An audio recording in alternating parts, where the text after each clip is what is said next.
नर्मदे हार, नर्मदे हार, नर्मदे हार. आता आम्ही निघालो बगवाड्यावरून आणि चाललो बांद्राबान.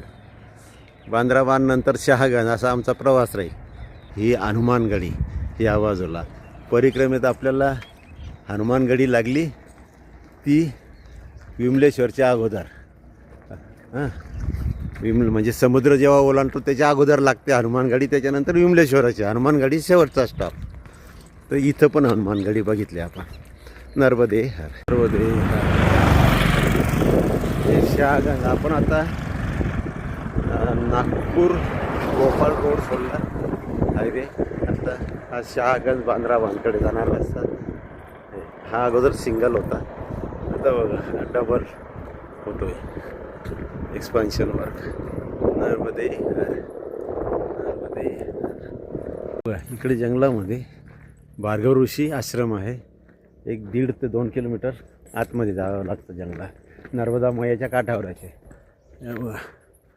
ओम श्री हरी भार्गव ऋषी सेवा आश्रम बांद्राबान सदावरात प्राचीन देवस्थान आहे. 2000 म्हणजे दुसऱ्या परिक्रमेत आम्ही मुक्काम तिथं केला होता. इथंही बोर्ड लावलेला आहे, ओम श्री हरी भार्गव ऋषी आश्रम बांद्राबान. यावेळेस आम्ही आता मात्र बांद्राबानला सरळ चाललो. नर्मदे हर, नर्मदे हर. बांद्राबान मकर संक्रांती असल्यामुळे हे भाविकांची गर्दी आहे आंघोळीसाठी. नर्मदे हर. हा बांद्राबानचा घाट, पाठीमागच्या घाटात आपण आंघोळ केली.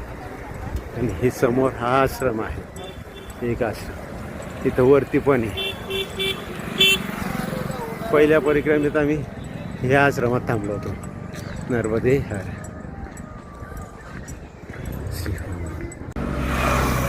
श्री कमलापती आश्रम अन्नक्षेत्र बांद्राबान बुधनी. हे बघा इथं अन्नक्षेत्र आहे, म्हणजे आश्रम. जाऊन बघू आपण. नर्मदे, नर्मदे. हे बघा हे नवीन आश्रमाचं काम चालू आहे. नर्मदे. चांगला मोठा आश्रम होतो. हे बघा हे परिक्रमावासींसाठी राहण्यासाठी जागा. हे पुन्हा नवीन होतं इकडे. नर्मदे.